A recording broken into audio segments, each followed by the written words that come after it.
అందుకే బైబిల్ చెప్తుంది, దేవుడు ఏమంటాడు, ఒరే ప్రేమ ఒకవేళ నీలో ఉంటే, అమ్మ తల్లి ప్రేమ అనేది మీలో ఉంటే నీ భర్త చేసిన తప్పులు, మీ అమ్మ నాన్నలు ఎవరైనా నీ కుమారులను తప్పు చేసినా కప్పేసుకుంటారు. ఇప్పుడు ఎగ్జాంపుల్గా మీకు అర్థం కావడం చెప్తాను. మన కూతురు కానీ బాగా తల్లికి, మన కూతురు కానీ కొడుకు కానీ తప్పు చేస్తే ఊరందరికి తెలిసింటది అనుకోండి. సపోజ్ ఊరందరికి తెలిసింటది, అమ్మా నీ కుమారుడు ఇలా తప్పు చేశాడంటే, నా కుమారుడు ఎందుకు చేస్తాడు, నా కూతురు ఎందుకు చేస్తుంది, నా కూతురు అలాంటిది కాదు, నా కుమారుడు అలాంటి వాడు కాదని కప్పేస్తావా లేదా? కప్పేస్తాం కదండి. ఈ విషయంలో కప్పేస్తాం. కానీ మన భర్త కానీ మన భార్య కానీ ఒకవేళ తప్పు చేసి ఈ రోజుల్లో ప్రేమించే వారిగా ఉన్నారండి. ప్రేమ ఉంటేనే కప్పేస్తుంది అంటాం, గుర్తుపెట్టి. ఒకవేళ మనలో సపోజ్ దేవుళ్ళు ప్రేమ లేకపోతే ఈ రోజుల్లో మనం బ్రతికే వాళ్ళండి.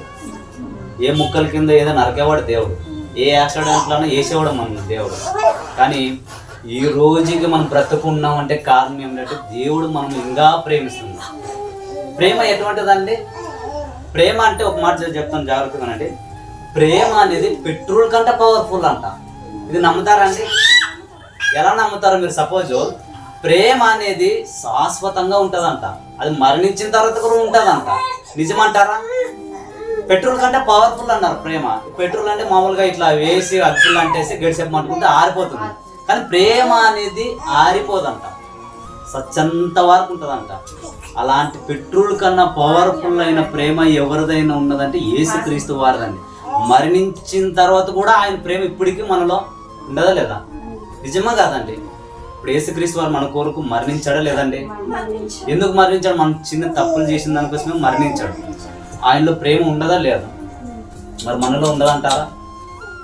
కాబట్టి ప్రేమ అనేది అర్థం ఏమిటంటే అనేక దోషములు కప్పేస్తుంది. ఒకవేళ తప్పు చేసినా కూడా ప్రేమగా చెప్పటానికి వీలైతే చెప్పండి. కాబట్టి తప్పు చేశాడు కానీ తిట్టద్దండి, మీరు ప్రేమతో మార్చుకోండి. నిజమే కదండి? ఇప్పుడు మీరు ఇట్లా కూర్చున్నారు, మీ భర్తలు ఆరాం రావచ్చు కదా, ఎందుకు రావట్లేదు?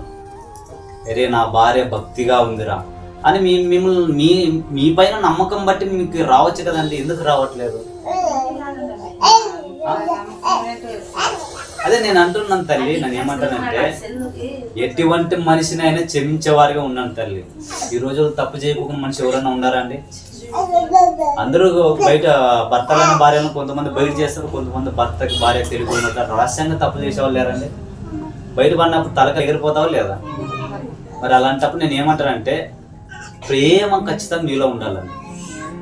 పక్కింటి వారు ఏదో ఒక మాట అన్నంత మాత్రాన చెప్పండి, నేను అదే అన్నాను. పగ అనేది గొడవ పుట్టిస్తుందని చెప్పాను. బైబిల్ నేను చెప్పింది కదా, పగ ఉంటే గొడవలు స్టార్ట్ చేస్తుందంట, ప్రేమ ఉంటే కప్పేస్తుందంట. ఏదో ఒక మాట నిందిలే అని వదిలేసి ఈ రోజుల్లో అక్కలు చెల్లెలు ఉన్నారంటే అది ఎట్లానేనండి చూస్తానని అనేవాళ్ళే ఉన్నారు కదండి. దయచేసి చెప్తాను, ఎదురింటి వారైనా మన ఇంట్లో వాళ్ళని ఎవరైనా ఏమన్నా పర్లేదు, ప్రేమ ఉంటే ఒకే మాట అండి, గాడ్ బ్లెస్ యు అక్క, గాడ్ బ్లెస్ యు చెల్లి అని చెప్పండి, అంతే. ప్రైజ్ లాడానండి, అంతే.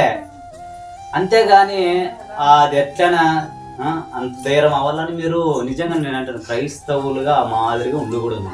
కాబట్టి మనలో ప్రేమ ఉంటే ప్రేమించే వారిగా ఉండాలి తప్ప గొడవలు సృష్టించే వారిగా ఉండకూడదని ఈ విధంగా తెలియపరుస్తున్నానండి.